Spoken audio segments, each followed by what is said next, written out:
Zdravo svima, ovo je moj prvi utisak o najnovijem Stalker 2 Heart of Chernobyl naslovu. Ovaj utisak formirao sam na osnovu nekoliko dana provedenog u Early Access verziji ove igre i isti ne sadrži nikakve spoilere po pitanju priče, story kampanje, glavnih i sporednih misija. Igru smo inače i zvanično počeli da prelazimo ovde na kanalu sinoć u live streamu, gde naravno nastavljamo walkthrough već danas, tako da pridružite nam se u novim live streamovima ovde na Gajbotron kanalu.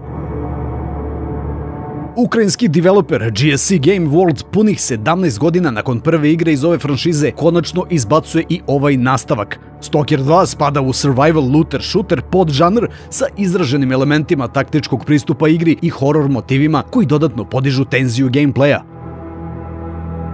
Igra vas stavlja u cipele Skifa, mladog stalkera kojeg put vodi u opasno okruženje Chernobyl Exclusion zone u kojoj vladaju radijacija, mutirani oblici života, misteriozne anomalije, bande scavengera i naravno različite frakcije lokalnih stalkera. Kroz niz nelinearnih misija, glavna priča igre lagano će se odmotavati, a uticaj na istu imaće naravno i vaši izbori i odluke. U igri imaćete priliku da se susretnete sa mnoštvom raznolikih likova, od raznih scavengera, oportunista, preko pljačkaša i ubica, pa sve do avanturista koji u potrazi za vrednim artefaktima neretko rizikuju i sopstveni život. Mistične anomalije u ovoj zoni bukvalno iskrivljuju zakonitosti fizike, čineći ovo negostoljubivo mesto još opasnijim nego što će vam se možda na prvi pogled činiti. Vaše putovanje kroz igru neće biti uslovljeno poznavanjem dešavanja prve igre, u odnosu na koju Stalker 2 će biti prijemčiviji za širu publiku i igrače koji vole naslove poput Metroa, Tarkova i slične FPS-ove, međutim to nikako ne znači da će ovo biti lak poduhvat za igrače. Naprotiv, Stalker 2 će čak i na normal difficulty nivou težine biti priličan izazov, tako da ćete tokom vašeg prolaska kroz igru uvek morati da budete na visini zadatka.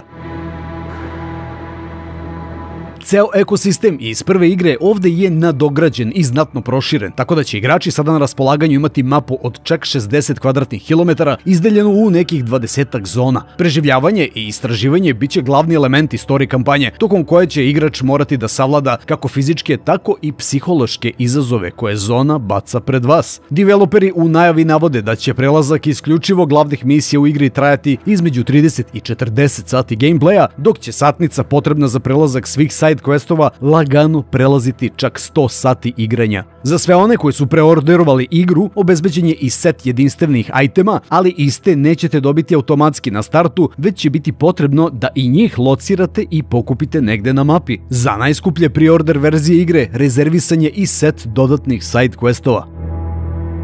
Unapređeni AI sistem preuzet iz prve igre činit će ovde celo okruženje još dinamičnim, pa će tako kretanje i reagovanje NPC-eva biti još više nepredvidivo i spontano. Parametri gameplaya bit će veoma bitni, tako da ćete uvek morati da vodite računa o vašem zdravlju, zatim o opremi koju nosite sa sobom, o stanju vašeg oružja, o količini municije i consumable itema i tako dalje. Kombat sistemi i balistika su takođe znatno unapređeni u odnosu na prvu igru. Recoil, trajektorija projektila i slični faktori sada još više utiču na ishod prepucavanja sa neprijateljima, kao i sistem održavanja, modifikacije i upgradeovanja oružja. Za opravku, oružje i opreme i njihov upgrade biće zaduženi tehničari i traderi oružjem, na koje ćete naletati uglavnom u bazama i kampovima. Naravno, municija i drugi itemi i resursi u Stalkeru su veoma ograničeni i iste ne možete kraftovati u ovoj igri, već se sve svodi na loot i tradovanje. Upravo zato strateški pristup misijama i borbama svakako će biti bolja opcija u odnosu na klasičan Rambo stil igranja.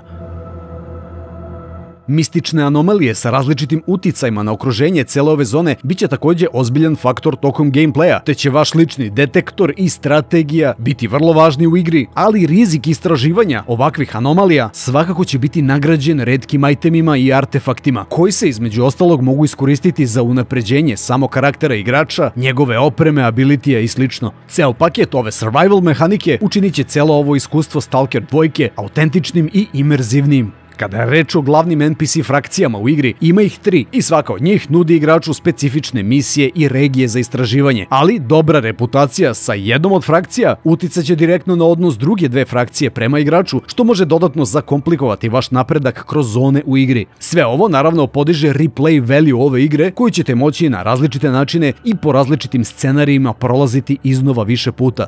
Glavni adut za navigaciju kroz misije i pregled inventara, opreme i važnih logova biće vaš PDA uređaj. Na njemu ćete između ostalog moći i da postavljate svoje markere na ogromnoj open world mapi igre kao svojevrsne podsjetnike na bitne lokacije od interesa. Bitan faktor za progres biće i dinamički weather sistem koji je zadužen za vremenske uslove i smenu dana i noći u igri. Kada je reč o grafici, Unreal 5 Engine je ovde bez sumnje iskorišćen na pravi način od strane ukrajinskih developera. Brutalno okruženje černobiljske exclusion zone, različiti predeli i objekti, neprijatelji i karakteri, oružje, specijalni atmosferski efekti i anomalije, sve to vrhunski je grafički dočarano i doprinosi celokupnoj atmosferi igre. Osim toga, zvuk u igri takođe je na izuzetno visokom nivou, od zvučnih efekata, oružja i ambijentalnih zvukova okruženja, pa sve do muzičkih tema koje se lagano provlače u pozadini. Međutim, glasovna gluma, to jest voice acting, na engleskom jeziku je osetno nižeg kvaliteta i isti zvuči nekako veštački i usiljeno. I iako ne znam ukrajinski jezik, verujem da je ugođe igranje igre, slušajući dijaloge na njihovom jeziku, sigurno znatno lepše iskustvo. Naravno, ni ova igra nije imuna na bagove i tokom testiranja naletao sam na nekolicinu sitnih vizualnih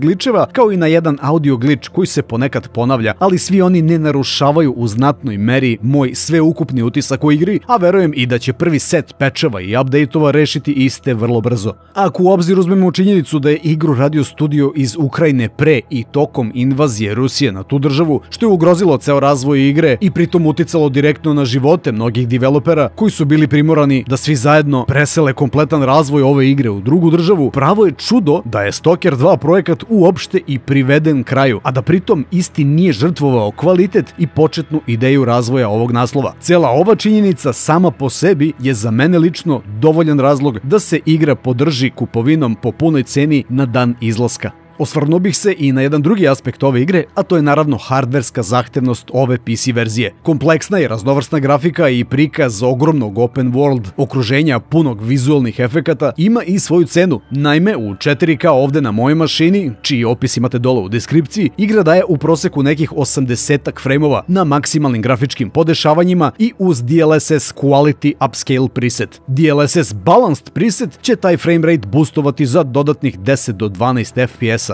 Ukoliko rezoluciju igranja spustimo na 1440p ili Full HD, a grafički preset spustimo sa Ultra na High ili na Medium, performanse igre će osetno skočiti takođe. Pre svega jer u Ultra presetu Lumen feature, koji je zamena za Ray Tracing u ovoj igri, znatno opterećuje sam procesor računara i istovremeno ubija framerate igre, a isti se isključuje jednostavnim prelaskom na niže navedene grafičke presete. Na ovaj način igra će solidno raditi i na mid-high i medium konfiguracijama. Inače, igra zauzima nekih 154 GB na SSD-u, što ne čudi ako uzmemo u obzir da ista ima preko 3 sata cutscene-ova. Za sada još uvijek nema potvrde o PlayStation 5 verziji igre, ali mislim da je veoma realno da očekujemo istu, pogotovo sada nakon izlaska PS5 Pro verzije konzole. Iskreno, sve ovo što Stalker 2 nudi u samom startu je zapravo sve ono što sam tajno priželjkivao od nekog potencijalnog single player moda čuvenog Tarkova, a što nikada nisam dobio od istog. I upravo zbog toga se veoma radujem ovoj igri koja zapravo predstavlja ono pravo old school igračko iskustvo, ispričano kroz priču modernijeg engina i lepše grafike, iskustvo koje se ne može brzinski protrčati i koje je današnje mainstream FPS igre sve ređe i ređe nude.